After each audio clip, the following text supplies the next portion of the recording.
देवाधिदेव महादेव के चरणों में प्रणाम करती हूँ।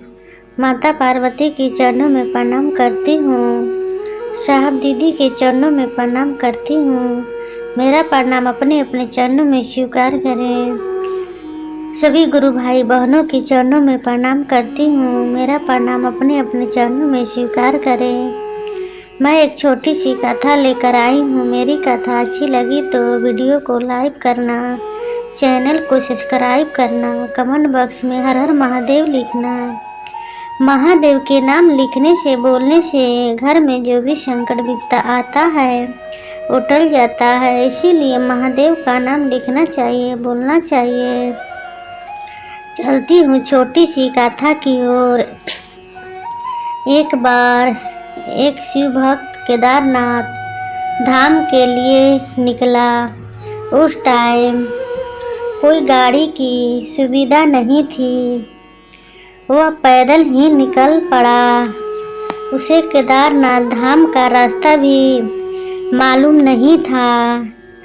रास्ते में जो कोई मिलता था उसे पूछता कि केदारनाथ धाम का रास्ता कौन सा है।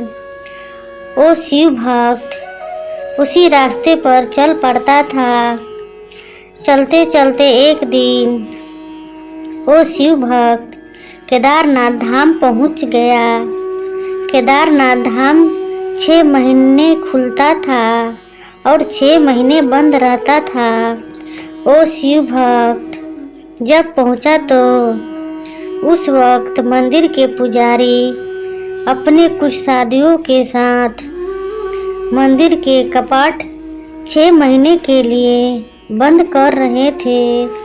तभी शिव भक्त बोला कि हे पुजारी बाबा, मैं बहुत दूर से आ रहा हूँ। बहुत दिनों से चलते चलते कई दिनों के बाद पहुँचा हूँ। मुझे एक बार शंकर भगवान का दर्शन कर लेने दो, फिर आप बंद कर देना। पुजारी बाबा बोले, अब ये मंदिर 6 महीने के बाद ही खुलेगा। जब एक बार बंद हो गया वो अब 6 महीने बाद ही खुलेगा। ये सुनकर शिव भक्त वहीं पर बैठ गया। कड़ाके की ठंड थी।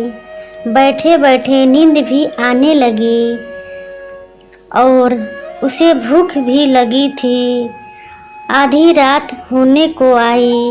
तभी एक साधु बाबा आए और बोले, हे भक्त, तुझे भूख लगी है? ये लो, कुछ फल है हमारे पास, इसे खा लो और सो जाओ। सुबह दर्शन कर लेना।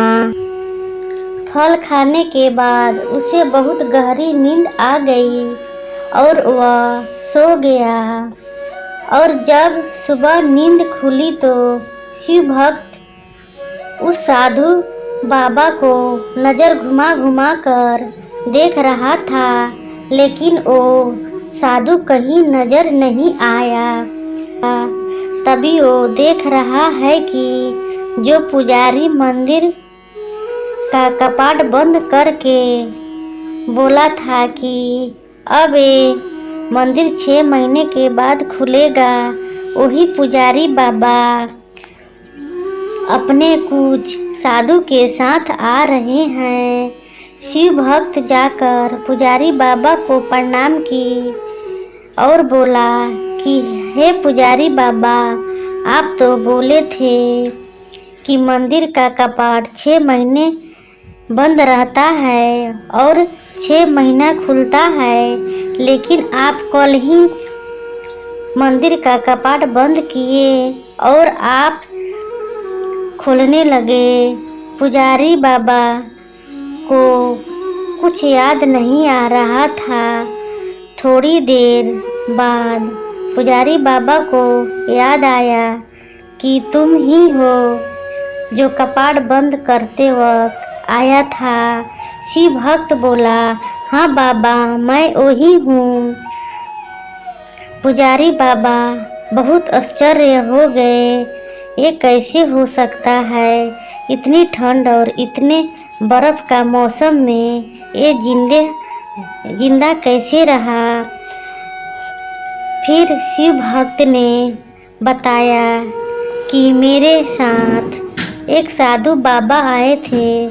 उनके हाथ में त्रिशूल और डमरू लिए मृग का छाला पहने थे और बाल बड़े बड़े जटा बांध कर आए थे और बोले कि मेरे पास फल है, इसे खाकर सो जाओ, सुबह दर्शन कर लेना।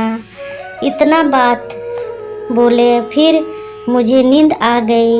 नींद खुली तो वो नहीं थे, आप आ गए। इतना बात सुनकर पुजारी बाबा शिव भक्त के पांव पकड़ लिया और बोले, तुमने तो साक्षात भोलेनाथ को दर्शन कर लिया। 6 महीना तुम्हारे लिए एक रात के बराबर कर दिया।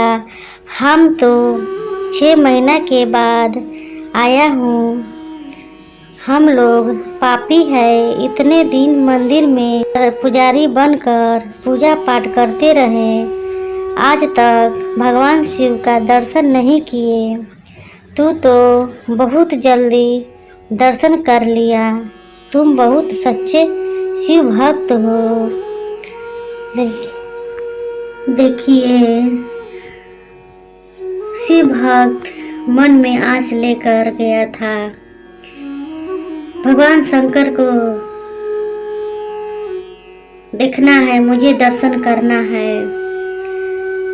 देखिए, पुजारी बाबा ने कपाट बंद कर दिए, वहां से चले गए। इधर शिव भक्त का मन में विश्वास था कि महादेव जरूर दर्शन देंगे, जरूर महादेव का दर्शन होगा। देखिए, उतना ठंड में बर्फ का मौसम था, वो भक्त वहीं पर रह गया। देखिए, मेरा महादेव ऐसे हैं कि मेरे महादेव से अपना भक्त को दुख देखा नहीं गया।